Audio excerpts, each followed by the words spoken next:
இந்த பகுத்தறிவை எதுக்காக கொடுத்திருக்கார்? இந்த வாழ்க்கையினுடைய நோக்கம் என்னங்கிறத நம்முடைய தர்மசாஸ்திரங்கள் சொல்லுகின்றன, வேதம் சொல்லுகிறது.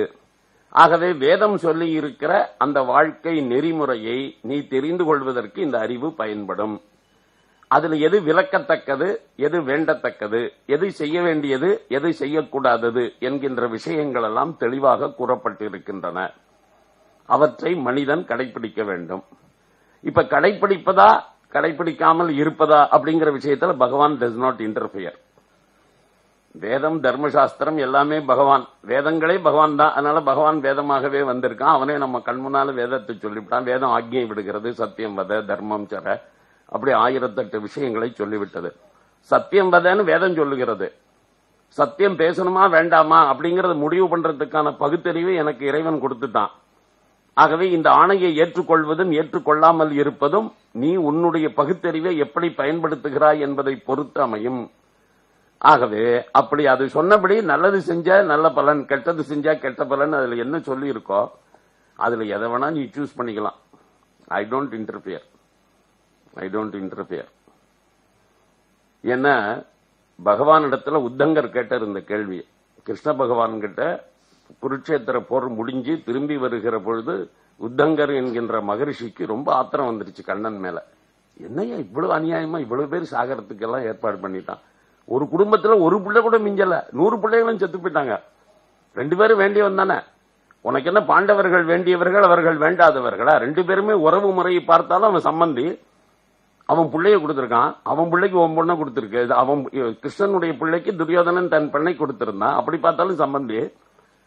அதனால எந்த விதத்திலையுமே நீ எந்த விதத்திலும் யூ ஆர் டிஃபரெண்ட்.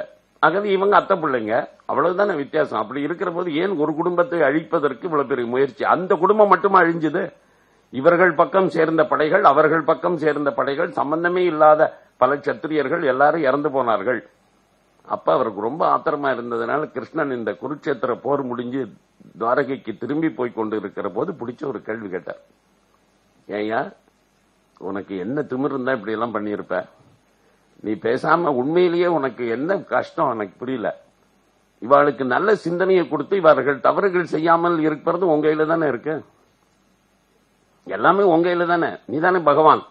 அப்படி இருக்கிற போது நீ பேசாம அந்த மாதிரி செஞ்சிருக்க வேண்டியதானே, அந்த மாதிரி செஞ்சிருக்க வேண்டியதானே. அப்படி செய்யாம ஏன் பண்ற அப்படி என்று அவரை சபிப்பதற்கே போய்விட்டார் உத்தங்கர்.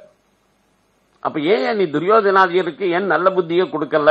அவர்கள் நல்ல புத்தியை கொடுத்து அவர்களை சரியான பாதையில் ஏன் நடத்தவில்லை? அப்படி நடத்தி இருந்தா இந்த பிரச்சனையை முடிஞ்சு போச்சுமே. ஏன் நல்ல புத்தியை கொடுக்கறதும் உங்க கையில தானே இருக்க.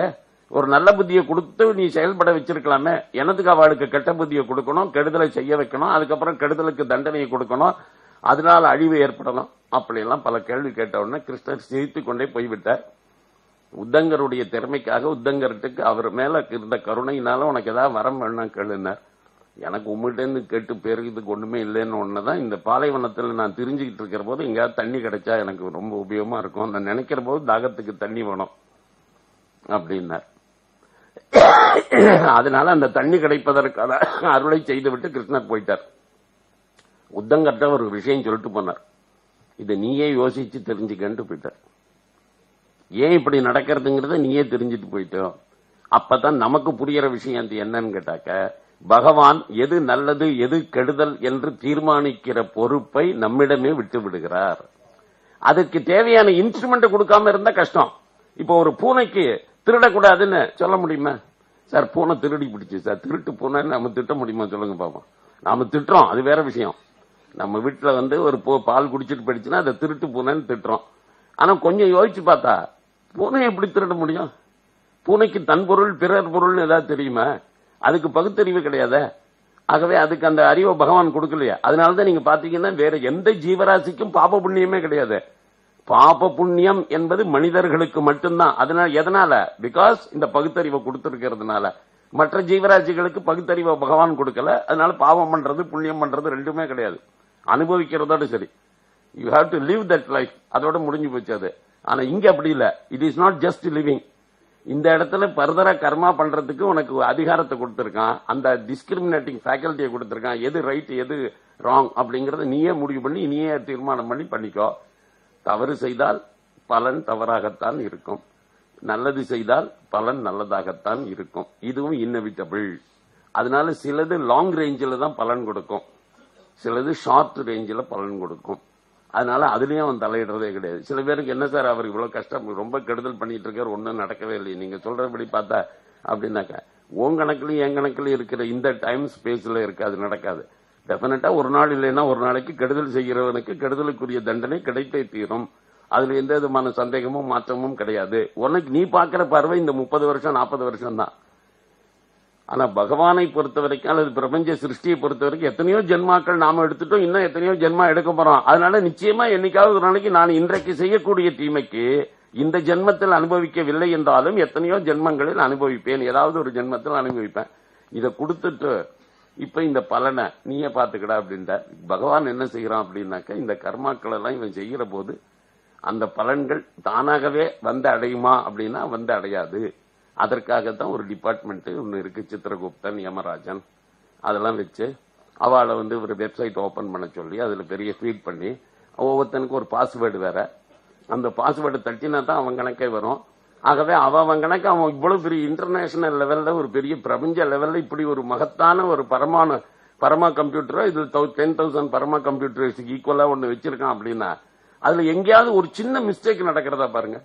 சார் இவருக்கு கொடுக்க வேண்டிய தண்டனை இவர் கொடுத்துட்டான், இவர் செய்ய வேண்டியதுக்கு மேல இப்படி ஆயிடுச்சுன்னு எங்கேயாவது ஒண்ணு இருக்கா? ஒண்ணுமே இல்ல, அப்படியே இட் இஸ் கோயிங். இதுல என்னன்னு கேட்டா இந்த பேலன்ஸ் ஷீட்ல பாபத்திலே புண்ணியத்திலிருந்து கழிக்க முடியாது.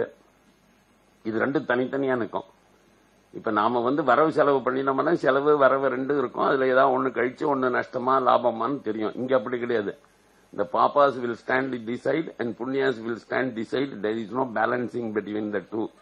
அதனால புண்ணியா கணக்க தனியா வச்சு அதுக்குள்ள பலனை கொடு, பாப்ப கணக்க தனியா வச்சு அதுக்குள்ள பலனை கொடு, ரெண்டுக்கும் அனுபவிச்சே ஆகணும் அப்படின்னு சொல்லிட்டு அந்த கர்ம பலதாதா கர்மாவே கொடுக்க முடியுமான்னா கர்மா ஒரு ஜடம், அது கொடுக்க முடியாது. சைத்தன்யமாக நாமளே எடுத்துக்க முடியுமா அப்படின்னா நாமளும் எடுத்துக்க முடியாது. ஏனென்றால் நாமெல்லாம் ஜீவர்கள்.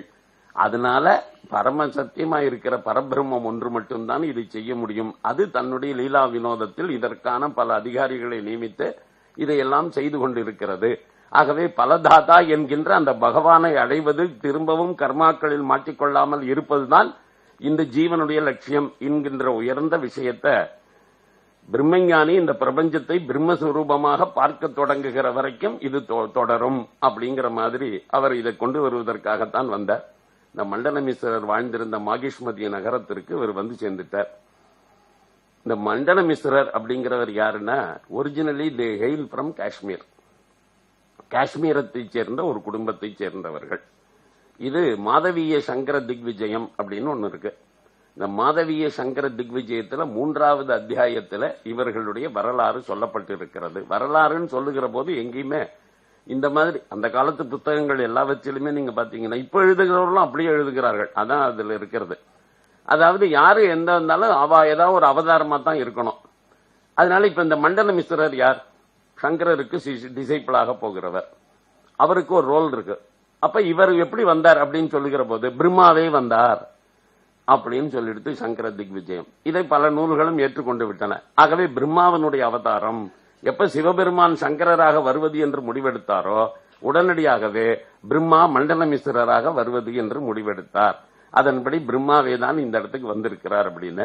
இப்ப நான் அன்னைக்கே சொல்லியிருக்கேன் உங்களுக்கு, இதெல்லாம் அப்படி பார்க்கிற விஷயம் அல்ல. மனிதனை மனிதனாக பார்க்கிற போது மட்டும்தான் அவனுடைய திறமை மகத்தானது என்பது நமக்கு புரியும். பகவானுடைய அம்சம், பகவான் வந்தார்னா மண்டனமிஸ்ரருக்கு ஒன்னும் பெரிய கிரேட் அச்சீவ்மெண்டே கிடையாது லைஃப்ல. அந்த அச்சீவ்மெண்ட் எல்லாம் எப்ப அச்சீவ்மெண்ட்னா நம்மள போல ஒரு மனுஷன், என்ன போல 24 hours தான் அவனுக்கும். But he utilised that 24 hours in a proper way. அது இன்னைக்கு உயர்ந்த அச்சீவ்மெண்ட் பண்ணிட்டான். அப்படிங்கிற போதுதான் அதுக்கு பெரிய விஷயம். அதனால மண்டனமிஸ்ரர்னு ஒரு பெரிய அறிஞர்.